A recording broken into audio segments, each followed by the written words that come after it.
What's going on, everyone? Last year, Buddy Hield was officially supposed to be a Los Angeles Lakers. The Lakers had a deal lined up and in place to trade for Buddy Hield to pair with LeBron James and Anthony Davis, and then decided to go a completely different direction and sign Russell Westbrook, thus nullifying any potential of Buddy Hield coming to the Lakers. Buddy Hield ended up going to the Indiana Pacers, and ever since then, it's kind of like Buddy Hield has been that one that's gotten away, right? And the Lakers seem destined to do whatever it takes to reconcile that and get him back. Now, whether that happens or not is yet to be seen, but supposedly the Lakers are still trying to figure out a way to go get Buddy Hield and to finally see Hield in a Lakers uniform. The problem is the Indiana Pacers are reported to not want Russell Westbrook, so the Lakers would have to give up other pieces in order to get Buddy Hield. The problem is, I don't know how you get there. The Lakers obviously would start with THT and Kendrick Nunn, but beyond those two,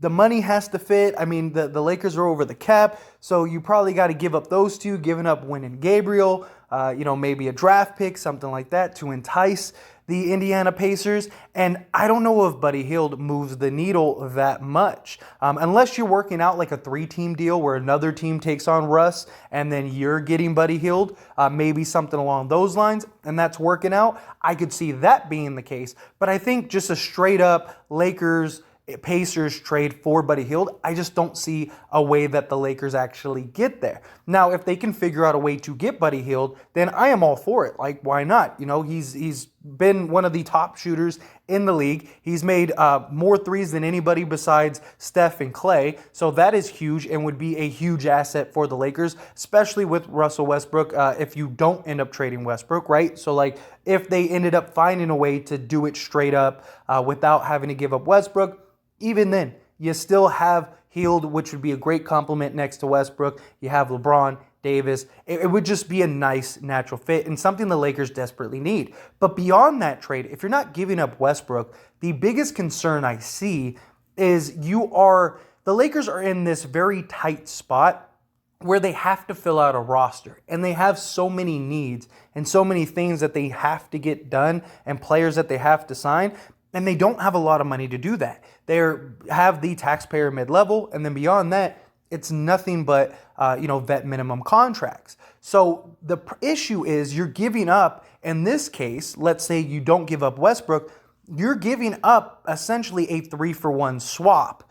And that is not something you need to do. Now, if we were like the Clippers and we were like 15 players deep and it's like we need to unload some of these guys, then absolutely, give up a couple pieces. But the problem is we don't have any mid-tier contracts. We don't have any mid-tier guys that you can take 2 or 3 of them, piece them together, and go get a guy like Buddy Hield and then, make out the rest of your roster or still be, 8 to 9 guys deep. And that, I think, is the biggest problem for the Lakers. I don't know how who's your third option that you're sending out to go get a Buddy Hield? Yeah, THT and Kendrick Nunn, but even from a Pacers perspective, is that something that they want? Is that something that they would desire? Because THT is a player option for $11 million. Kendrick Nunn, yeah, he would be an expiring contract, but Indiana seems to be in this rebuild mode, right? They want to rebuild. They want to, build around the young assets that they currently have. THT would be that young asset. He's still very young. He's still a guy with tons of growth and potential buried inside there.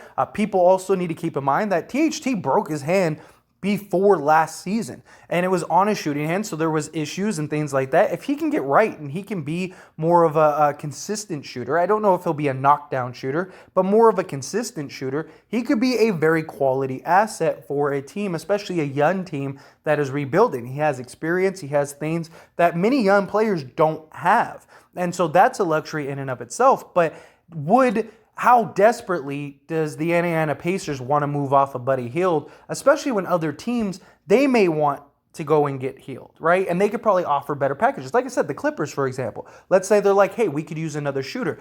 I imagine the Clippers are probably going to be big players in this offseason because they just have too much. They're literally 14 to 15 players deep. And I know that sounds great on paper, but in reality, you're going to have a lot of DMPs. You're going to have a lot of guys that just when you get to the playoffs aren't going to play. And there is such a thing as too much depth. So, a team like the Clippers, they may package 3 guys to go get a Buddy Hield and something like that, or go get a center, or there's multiple ways that they could go about it. The Lakers just don't have that luxury. The Lakers are actually in the complete opposite situation. They can't really afford to do 3-for-1 swaps unless it's, somebody like a Bradley Beal who can, single-handedly help you win a championship. Like, Hield would be nice, but chances are he's not going to be a starter. He's going to be a guy off the bench, likely your 6th man. And as great of a skill set as he has, he doesn't offer very much beyond that. He's not really a defender. He's not, a guy that's going to go and get you 10 boards or, can guard multiple positions or anything like that. Like, yeah, he's a great shooter. And when he's on. But the Lakers just need more than just shooting.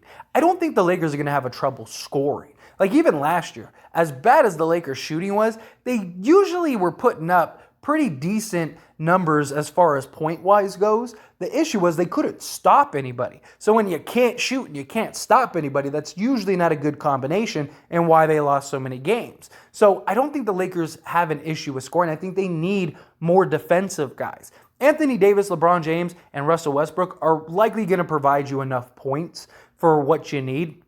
And then whatever else gets sprinkled in is what gets sprinkled in. I mean, it would be nice to get that consistent guy, but I just think you're better off keeping Kendrick Nunn. And maybe it's just me personally. Maybe I'm just too high on Nunn, but I just think of the guy that was the player we saw in Miami. And if he can get back to even half of that, he is going to be such a huge asset for the Lakers. Not only that, he provides so much more than Buddy Hield does. Because, yes, Kendrick Nunn, he's not the greatest shooter in the world. He shot I believe 30% or 32%, something like that, from 3. But he's another ball handler. He's a guy that can play on and off the ball. He's a guy that can consistently go and get you 15 a night, as he did with the Lakers or with the Heat. And he was torching teams in the playoffs. Even against the Lakers in the NBA Finals, he was putting up great numbers, putting up 20, 30-point games, stuff like that. So I think that he just provides a lot of what we need over just Buddy Hield. Like, I would rather have, a roster full of 5 or 6 guys that are just league average but can defend. Because I think that is more important for the Lakers at this current time than anything else. I mean, yeah, of course, if you can get a lights-out shooter, great. But in reality, you're probably not going to be able to do that. And the Lakers just aren't in a position to go and make 3-for-1 swaps. So if you can get a bunch of league average shooters, that's all you need. You just need guys that are respectable, right? That teams have to honor. That, you aren't a complete liability. That aren't shooting, 20% from 3. Like, if you get a guy that can shoot, 35 to 37%, somewhere along those lines, knock down shots, but can play defense and can play within the schemes, that is more than enough. That is all you could ask for. So I just think the allure of Buddy Hield is bigger than what the actual need is. I think it's more of just he was the guy we should have gotten. We didn't get it.